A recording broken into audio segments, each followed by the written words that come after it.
Everyone and welcome to the video. मेरा नाम है साहिल पटेल और आज के इस वीडियो में हम बात करने वाले हैं अमेज़न वाइन प्रोग्राम के बारे में। अमेज़न वाइन प्रोग्राम होता क्या है, एलिजिबिलिटी क्राइटेरिया क्या है, इससे हमें किस तरीके से रिव्यूज मिलने वाले हैं एंड कितने रिव्यूज मिलेंगे तो हमें कितना पैसा देना है एंड सारी चीजें। तो बेसिकली स्टार्ट करते हैं कि अमेज़न वाइन प्रोग्राम है क्या। अमेज़न वाइन प्रोग्राम वो प्रोग्राम है जो अमेज़न कुछ अपने कस्टमर्स को इनवाइट करता है वाइन वॉइसेस बनने के लिए एंड फिर वो आपके प्रोडक्ट्स पे फ्री प्रोडक्ट्स पे आपको प्रोडक्ट फ्री में देना पड़ेगा एंड वो आपके प्रोडक्ट पे रिव्यूज देंगे, वो भी ऑनेस्ट, मतलब ऐसा अनबायस्ड रहेगा कि कोई पार्शियलिटी नहीं है उसमें। एंड जो भी उनको लग रहा है कि इस प्रोडक्ट में ये अच्छी बात है, ये खराब बात है, पैकेजिंग है या यूज ऑफ आइटम है, जो भी जैसा भी रहेगा आपको एक एग्जैक्ट ऑनेस्ट रिव्यू अपनी लिस्टिंग पे मिलने वाला है। तो वो अमेज़न का वाइन प्रोग्राम है। अब इसमें जैसे आप स्क्रीन पे देख भी पा रहे हैं कि Amazon Vine enrol in the Amazon Vine programme to get as many as 30 high quality customer reviews. तो 30 रिव्यू तक अमेज़न वाइन प्रोग्राम से आप ले सकते हैं एंड अगर 30 रिव्यूज के आसपास होते हैं तो इनका कहना है कि 30% स्लो मूविंग या नए प्रोडक्ट्स पे आपको सेल्स इंक्रीज होती हुई दिख जाएगी। तो मैं छोटा सा वीडियो रखने वाला हूँ, जो जो इम्पोर्टेंट चीज़ें हैं वो हम डिस्कवर करने वाले हैं, बाकी तो आप चेक कर ही सकते हैं आपके सेलर सेंटर पे वाइन प्रोग्राम में। तो get trusted reviews on your products, तो $200 का इनका हाईएस्ट टीयर है। मतलब एक 3 टियर हैं इनके। पहला टियर है कि आप 1 से 2 एनरोलमेंट करेंगे यूनिट्स के, 2 यूनिट आप अगर एनरोल करते हैं तो आपको मैक्सिमम 2 रिव्यू मिल सकते हैं। अब उसमें से 1 भी मिल सकता है, 0 भी हो सकता है, वो हम उसके बारे में भी डिस्कस करेंगे अभी। सेकंड ईयर होता है 3 से लेके 10 तक। तो अगर आप 10 तक अपने यूनिट्स एनरोल करते हैं अमेज़न वाइन में तो आपको एक अपफ्रंट फी पे करनी पड़ेगी $75 की। एंड अगर आप 11 से 30 तक अगर अपने यूनिट्स को जो है एनरोल करते हैं तो आपको $200 जो है पे करना पड़ेगा। तो $200 जो है ये बोल रहे हैं कि $200 वाले अगर आप सेक्शन में एनरोल करते हैं तो एवरेज टाइम पहले रिव्यू के लिए जो है वाइन का ग्लोबली वो है 9 डेज। 9 दिन के अंदर आपके प्रोडक्ट पे एक रिव्यू आ जाएगा।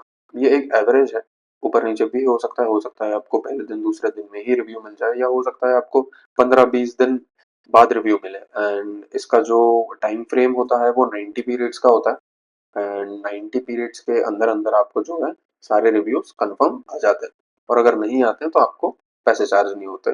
Same condition. तो ASIN and after the ASIN is enrolled in wine, average number of reviews is 19। तो $200 में आपको ऑन एन एवरेज 19 रिव्यूज मिलते हैं। अब इसमें अमेज़न का कहना तो ये है कि वो डेली बेसिस पे अपना जो है लिस्ट चेंज कर रहे हैं वाइन वॉइसेस के लिए, मतलब जो लोग रिव्यूज दे रहे हैं, कुछ लोग आइटम लेके रिव्यूज नहीं देते, कुछ रिव्यूज दे देते हैं एंड जो रिव्यूज नहीं देते हैं उनको फिर अमेज़न साइडलाइन करके हटा देता है। तो वो अपडेशन डेली बेसिस पे चल रहा है, बट हो सकता है कि आपने 30 आइटम्स एनरोल किया अमेज़न वाइन में, हो सकता है आपको 2 या 3 रिव्यू ही मिले, बट आपको चार्ज होगा $200। तो उसके बारे में भी बात करेंगे कि किस तरीके से क्या चार्ज होने वाला है। तो नेक्स्ट पॉइंट है ये इनका, help drive traffic and improve conversion. तो reviews are not reviews are one of the biggest drivers in increasing awareness and customer sales. 90% of customer read customer reviews and use them to make purchase decisions. तो source भी दिया हुआ है यहाँ पे, Bright Local local consumer review survey. And इसके अलावा उन्होंने एक स्टार्ट और दिया हुआ है कि पहले 90 डेज में जब आपने प्रोडक्ट लॉन्च किया है, फर्स्ट 90 डेज में जिन ASIN पे रिव्यू है 0 से 1 रिव्यू भी अगर है तो उनके ट्रैफिक का इंक्रीज परसेंटेज है 41% कंपेयर टू उसके जिसपे कोई रिव्यू नहीं है। तो ये एक स्टैट्स है जो इन्होंने दिया हुआ है। एंड या बेटर अंडरस्टैंडिंग योर कस्टमर। तो आपने कोई आइटम बनाया है या कोई नया प्रोडक्ट लॉन्च किया है, अब उसमें फॉर एग्जांपल आपको लग रहा है कि सब कुछ सही है, सब कुछ बेटर है एंड बेस्ट प्रोडक्ट है, बट हो सकता है कि एज अ कस्टमर उसको कोई पैकेजिंग में प्रॉब्लम आ जाए कि पैकेजिंग अच्छा नहीं लग रहा है या आइटम यूज करने में प्रॉब्लम आ रहा है या आइटम में कोई चीज अच्छी नहीं लग रही, तो वो आपको वहां से एक अगर नेगेटिव फीडबैक भी आता है तो वहां से आपको वो चीज कंफर्म हो जाएगी कि चलो ये प्रॉब्लम है तो इसको हम सोल्यूशन निकाल के आपके प्रोडक्ट को आप और अच्छा कर सकते हो। तो जैसे इन्होंने 2 यहाँ एग्ज़ाम्पल भी दिए हुए हैं। Vine is an important part of our new launch process, positive reviews from Vine helped us sell 200 pots very quickly. ये पॉजिटिव रिव्यू के लिए है एंड ये नेगेटिव रिव्यू के लिए भी इन्होंने दिया हुआ है कि किसी सेलर को 1 स्टार रिव्यू मिला था, तो लिखा हुआ है कि I feel it quite extensive and has helped me learn, thanks for that review, I will change my packaging. तो जैसे मैं बोल रहा था कि इनकी पैकेजिंग में थोड़ा सा प्रॉब्लम लग रहा था उनको, तो यहाँ पे जैसे मैन्युफैक्चरिंग डेट नहीं था, कंट्री ऑफ ओरिजिन नहीं था प्रोडक्ट पे, तो ये अब दोबारा से जो लॉट तैयार करेंगे उसमें वो चीज़ का ध्यान रख के हैं उसको चेंजेस करके, या फिर कस्टमर एक्सपीरियंस जो है वो बढ़ाने की कोशिश हो रही है यहाँ पे, तो उस चीज़ के लिए आप जो है अपना वाइन यूज़ कर सकते हैं। अब हम आते हैं अपने अमेज़न की यूनिवर्सिटी पे। तो यहाँ पे एनरोलमेंट के लिए कुछ क्राइटेरिया है, तो क्राइटेरिया हम डिस्कस कर लेते हैं। तो पहली चीज़ है कि आपके पास प्रोफेशनल सेलिंग प्लान होना चाहिए। सेकंड, आपके पास ब्रांड रजिस्ट्री होनी चाहिए, अमेज़न पे आपका ब्रांड रजिस्टर होना चाहिए। थर्ड पॉइंट है कि आप ब्रांड ओनर होने चाहिए, मतलब अगर आपने ब्रांड रजिस्ट्री की है तो आपको पता होगा कि ब्रांड ओनर, अगर आपके अकाउंट से आपने कोई भी XYZ ब्रांड को अगर ब्रांड रजिस्टर किया हुआ है तो आप उसके ब्रांड ओनर होते हो, एंड ब्रांड ओनर ही होना पड़ेगा अगर आपको वाइन में इनरोल करना है। एंड आपके पास FBA में इन्वेंट्री होना चाहिए। तो ये 4 बेसिक चीज़ें हैं अमेज़न वाइन में इनरोल करने के लिए।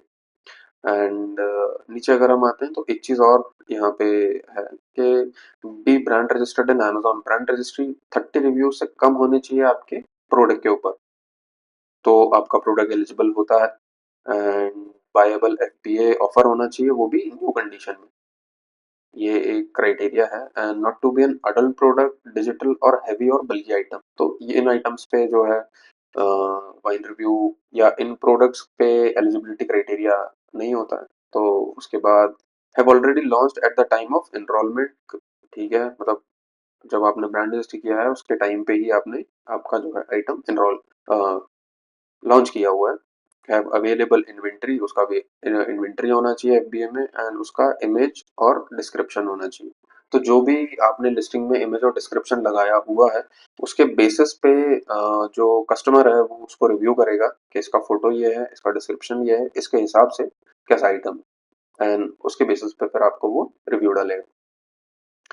इसके अलावा इस पेज पे आपको मिल जाएगा कि यहाँ पे रिस्ट्रिक्शंस जिस पे वाइन प्रोग्राम एलिजिबल नहीं होता है, तो सिनेरियोज हैं कुछ है यहाँ पे, तो वो आप चेक कर सकते हैं।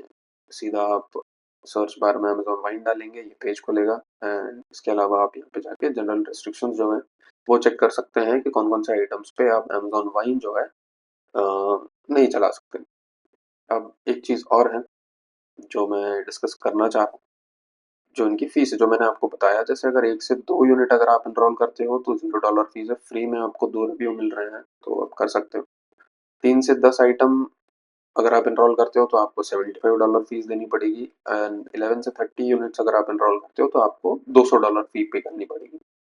अब ये कुछ एग्जांपल्स हैं कि किस तरीके से आपको फीस चार्ज होगी। तो इसमें एक चीज़ होती है कि जैसे आपने अपने यूनिट्स एनरोल किए हैं वाइन में, एंड कितने यूनिट्स क्लेम हुए हैं, मतलब आपने फॉर एग्जांपल 2 यूनिट एनरोल कर दिए जहाँ पे आपको फीस नहीं लगनी, एंड 2 के 2 यूनिट जो भी वाइन रिव्यूअर थे उन्होंने ले लिया, आइटम परचेज कर लिए। अब उनके पास आइटम चला गया, उन्होंने रिव्यू डाला नहीं डाला वो बात की बात है, तो इस पे आपको फीस चार्ज है। लेकिन अगर आप एक चीज़ सोचिए कि जैसे जो सेकंड टैब है हमारा 3 से 10 वाला, कि अगर आपने इसमें एनरोल किया हुआ है $75 आपको पे करना है, और आप सोच रहे हैं कि जैसे अगर इसमें 6 या 7 यूनिट्स आपने एनरोल किए हैं, या मान लीजिए कि 10 ही आपने एनरोल किए हैं, लेकिन इसमें से क्लेम सिर्फ 2 हुए हैं। अब क्लेम सिर्फ 2 हुए हैं तो आप सोच रहे हैं कि 1 से 2 का तो कोई चार्ज नहीं लगना चाहिए, लेकिन यहाँ पे ये जो चार्ज ले रहे हैं ये क्लेम प्रोडक्ट्स का नहीं ले रहे हैं, ये यूनिट्स एनरोल्ड का ले रहे हैं। तो जितना आप यूनिट्स एनरोल करोगे उसके बेसिस पे आपको जो है फीस पे करनी पड़ेगी। तो इर्रिस्पेक्टिव कि उस पर रिव्यू आया नहीं आया, या कितने क्लेम हुए हैं कितने नहीं हुए, जैसे ही पहला रिव्यू आएगा आपको जो भी आपने यूनिट्स एनरोल किए हैं उसका आपको चार्ज कट जाएगा। तो ये एक बेसिक चीज़ है जो ध्यान में रखनी है आपको। अब जैसे ये वाला जो है एग्जाम्पल इसमें हम देख सकते हैं कि 3 यूनिट्स सेलर ने इनरोल किए, एक वाइन रिव्यू आया 10 दिन के अंदर, तो $75 चार्ज होगा विद इन 30 डेज। करेक्ट। जैसे मैंने आपको बताया था कि 3 यूनिट जो इनरोल किए उसके बेसिस पे, और अगर ये वाइन रिव्यू जो एक आया था ये नहीं आता, तो नेक्स्ट 30 डेज में फिर से अगर नेक्स्ट 30 डेज में क्लेम होता आइटम, तो फिर इनको जो है पे करना पड़ता चार्ज, फिर उसके बाद होता। लेकिन अगर पहले 10 दिन में ही अगर एक रिव्यू आ गया तो फिर तो चार्ज होना बनता ही है। फिर seller enrolled 2 units for an ASI and receives 2 wine units within 90 days। तो 90 डेज का इनका टाइम फ्रेम है, 90 डेज में आपको जितने भी रिव्यूज मिलेंगे उसके बेसिस पे आपको पे करना है। तो seller will not be charge, 2 unit पे कोई चार्ज नहीं है, आपको 2 रिव्यू मिल गए विद इन 90 डेज। अब सेलर ने 2 यूनिट एनरोल किए थे और 2 रिव्यू मिल गए हैं। अच्छा, 5 चाइल्ड, अच्छा चाइल्ड और पेरेंट का भी इसमें प्रॉब्लम है। तो जैसे मान लीजिए कि आप पेरेंट या चाइल्ड कोई भी एक, मतलब आपको एनरोल तो पेरेंट ही करना है। अब जैसे मान लीजिए कि उसकी वेरिएशन फैमिली है, तो वेरिएशन में जैसे मान लीजिए कि 10 वेरिएशन है, तो जो कस्टमर है वो उन 10 में से कोई भी आइटम ऑर्डर कर सकता है। तो वो आइटम चला जाएगा एंड वहां से वो उस पर रिव्यू डाल देंगे, तो वो दिखेगा एकदम बल्क में ही।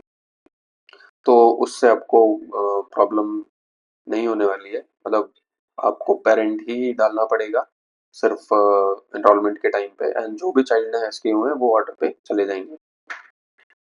इसके अलावा एक एग्जांपल जो मुझे बहुत अच्छा लगा था यहाँ पे वो मैं आपको बता देता हूँ। ये एग्जांपल 5 जो है कि सेलर ने 4 यूनिट एनरोल किए थे for the parent, seller enrol 4 units for the parent ASI, correct.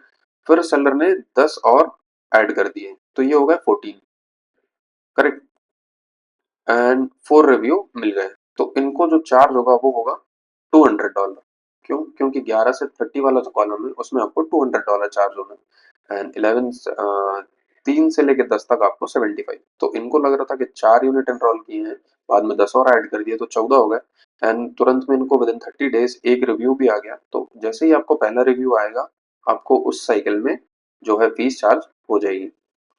तो इस तरीके से हैं, एंड अब ये कुछ क्वेश्चंस हैं जो आपके दिमाग में भी आ रहे होंगे, एंड अगर आ रहे हैं तो प्लीज कमेंट सेक्शन में डाल दीजिए, आपको उनका रिप्लाई मिल जाएगा। बाकी कुछ हम यहाँ डिस्कस कर लेते हैं। Will my currently enrol product in a programme be impacted by this change? No. हाँ, इनका जो है 19 अक्टूबर 2023 को इन्होंने प्राइस रेंज जो है वो चेंज कर दिया। नहीं तो पहले तो ये $200 ही लेते थे, $0 वाला तो कॉलम ही नहीं था। बट अब हाँ, इन्होंने $0 वाला कॉलम चालू कर दिया है, तो अब आप फ्री में 2 रिव्यू ले सकते हैं। तो where can I preview the Vine enrolment fee before submission? तो वो आपको वाइन वाले पेज पे दिख जाएगी, वो भी मैं आपको अभी दिखाता हूँ। When will the enrollment fee be charged? The enrollment fee will be billed after 30 days from the date of enrollment if the product has received the first wine review.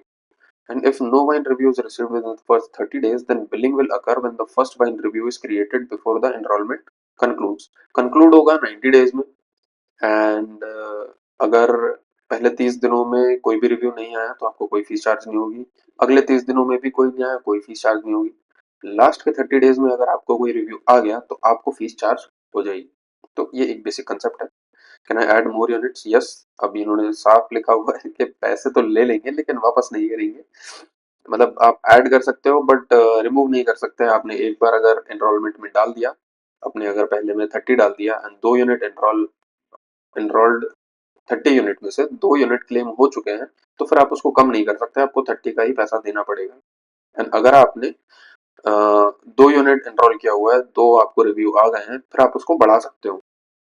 तो मेरा आपसे सजेशन यही रहेगा, फ्री ऑफ कॉस्ट है 2 unit तक, आप बिल्कुल 2 unit enrol कीजिए। आपको बस आपका आइटम फ्री में देना पड़ेगा, बट आपको एक रिव्यू मिल रहा है, वो भी ऑनेस्ट रिव्यू मिल रहा है ना, आपको अगर भरोसा है कि आपका आइटम अच्छा है तो आप बिल्कुल एनरोल कीजिए, एंड आप फ्री में आपको जो है एक बढ़िया सा रिव्यू मिल जाएगा। 2 यूनिट कीजिए, 2 यूनिट का आपके पास रिव्यू आ गया या एक भी रिव्यू आया तो फिर उसको आप बढ़ा सकते हो, नहीं तो नहीं। लेकिन 90 डेज के बाद जैसे अगर आप एनरोलमेंट, और ये 30 डेज में ही चेंज कर सकते हैं स्टार्टिंग के स्टार्टिंग के 30 डेज में आप बढ़ा सकते हो उसको, लेकिन उसके बाद आप नहीं बढ़ा सकते, एंड पैसे जो हैं आपको चार्ज हो जाएंगे अगर आपने 30 डेज में बढ़ा दिया तो उससे ज़्यादा कर दिया तो वो आप देख सकते हो विद इन 30 डेज। और 30 डेज में अगर आपको रिव्यू नहीं आता है तो और अगर 90 डेज में आ गया तो फिर आप सिंगल ASIN को दोबारा एनरोल नहीं कर सकते इस प्रोग्राम में। आप वाइन प्रोग्राम में एक आइटम को एक ही बार एनरोल कर सकते हो। इस तरीके की गाइडलाइंस है जैसे ये लिखा भी हुआ है। नेक्स्ट क्वेश्चन ही वही है, can I re enrol an ASIN in Vine? No, you can not re enrol the ASIN और any other variation of the parent ASIN if the initial enrolment has at least one claimed unit. अच्छा, तो अगर claim हुआ तो आप नहीं कर सकते हो री एनरोल, और अगर क्लेम हो गया तो इस तरीके का है। तो अब हम नेक्स्ट क्वेश्चन पे बात कर लेते हैं, what will happen if the product does not get any review? तो आपको कोई चार्ज नहीं होगा। Will I B charge if I enrolled 3 or more units but received only one review? Yes, मैंने आपको बोला कि जो एनरोलमेंट आप करने वाले हो उसके बेसिस पे आपको जो है फीस चार्ज होने वाली है। Can I get a refund if I do not like the rating और रिव्यू? ऐसा भी नहीं हो सकता, मतलब वो अनबायस्ड है, ट्रांसपेरेंट है, तो वो तो रहने ही वाला है। Will I B charge multiple time if I enrol ASIN in multiple Amazon stores? Yes. एक चीज़ ये सुनने वाली है कि आपका particular item for example India में भी है, यूएस में भी है, यूके में भी है और 5 डिफरेंट मार्केट प्लेसेस में भी है, तो आप हर जगह अमेज़न बाइंग कर सकते हो एनरोल, एंड वहाँ से आप रिव्यूज़ ले सकते हो डिफरेंट डिफरेंट कंट्रीज़ के लिए। अब ये डू आई पे FBA fees and referral fee on wine enrolment units? तो यस, तो आपको आइटम फ्री में देना पड़ेगा, आपको FBA फीस देनी पड़ेगी, आपको रेफरल फी देनी पड़ेगी। पूरा कॉस्ट आपके ही ऊपर आने वाला है। अमेज़न इसमें कुछ भी आपको फ्री में नहीं देने वाला है। एंड एडिशनली अगर आप 2 से ज़्यादा यूनिट एनरोल करते हो तो आपको फीस भी पे करनी पड़ेगी। तो आपको फीस भी पे करनी है, आपको आइटम फ्री में भी देना है एंड आपको FBA और रेफरल फी भी देना है। तो कॉस्टली है थोड़ा-सा, बट या वर्थ है उसका। तो ये कुछ चीज़ें हैं। एंड यहाँ से हम एक चीज़ और देख लेते हैं, मैनेजर अमेज़न वाइन प्रोडक्ट। तो ये कंक्लूडेड रिव्यू इन प्रोग्रेस ये आपको दिखने वाला है अगर आप एनरोल करते हो तो। अब यहाँ पे जो मैं आपको बोल रहा था एक चीज़, एक लाइन ये जो है, जो ध्यान में रखने लायक है कि Vine voices are not required to leave a review on the product but we update our pool of reviewers often in order to ensure only the most active helpful reviewers are part of Vine. तो मतलब इसमें कोई guarantee नहीं है कि आपको कितने review मिलेंगे। अमेज़न कुछ भी आपको कमिट नहीं करेगा कि आपको 30 यूनिट आपने एनरोल किए हैं, 30 यूनिट क्लेम भी हो जाएंगे तो भी आपको ऐसा हो सकता है कि 30 रिव्यू ना मिले। हो सकता है कि 10 रिव्यू, जैसे फर्स्ट पेज पे हमने देखा था कि एवरेज 19 रिव्यूज का है, तो हो सकता है आपको 15-20 रिव्यू तक ही मिल पाए। एंड ऐसा भी हो सकता है आपको 5-10 रिव्यू मिले, और ऐसा भी हो सकता है कि आपको 30 के 30 रिव्यू भी मिल जाए। तो डिपेंड करता है कस्टमर्स पे तो उसका कुछ नहीं बोल सकते। तो ये कुछ चीज़ें हैं। एंड अब मैं आपको दिखा देता हूँ कि अमेज़न वाइन, आप यहाँ से मेन्यू सेक्शन में आके एडवर्टाइजिंग के अंदर वाइन आपको दिख रहा है, आप वाइन पे क्लिक करेंगे तो ये डैशबोर्ड आपके सामने दिखने वाला है। अब यहाँ पे जैसे मान लीजिए कि हमने इस पर्टिकुलर आइटम पे एनरोल्ड हमने 30 यूनिट्स कर दिया है एंड अभी तक हमारे पास कोई रिव्यू नहीं आया। एंड क्लेम्ड की अगर बात करें तो 2 यूनिट हमारे जो है क्लेम हो चुके हैं। तो और अवेलेबल क्वांटिटी अभी 22 दिखा रहा है। तो 30 अगर जैसे मान लीजिए कि स्टार्ट हुआ था 29 अक्टूबर, तो नवंबर, दिसंबर, जनवरी, 29 जनवरी तक का हमारे पास टाइम है कि हमें कितने रिव्यूज मिलते हैं इसमें। तो इस तरीके से आपको डैशबोर्ड दिखने वाला है। तो यहाँ से आप बस इतना ही देख सकते हैं एंड इसमें ज़्यादा कुछ है भी नहीं। यहाँ पे वही टीयर्स लिखा हुआ है जो हमने अभी डिस्कस किया सारा कुछ। तो ये सारी चीज़ें हैं। एंड हाँ, एक चीज़ और है, जैसे यहाँ पे आप देख रहे होंगे राइट साइड में रिमेनिंग एनरोलमेंट्स लिखा हुआ है 200। तो कोई भी सेलर 200 एनरोलमेंट ही कर सकता है अमेजोन वाइन में, उससे ज़्यादा एनरोलमेंट अमेजोन नहीं लेगा। तो ये चीज़ें हैं। तो ये एक छोटा सा वीडियो था अमेजोन वाइन के ऊपर। आई होप आपको ये वीडियो अच्छा लगा होगा। एंड अगर लगा तो प्लीज़ लाइक एंड शेयर कर दीजिएगा। एंड अगर अभी तक आपने हमारा चैनल सब्सक्राइब नहीं किया है तो हमारा चैनल भी सब्सक्राइब कर लीजिएगा। हम मिलते हैं नेक्स्ट वीडियो में, तब तक के लिए हैप्पी सेलिंग।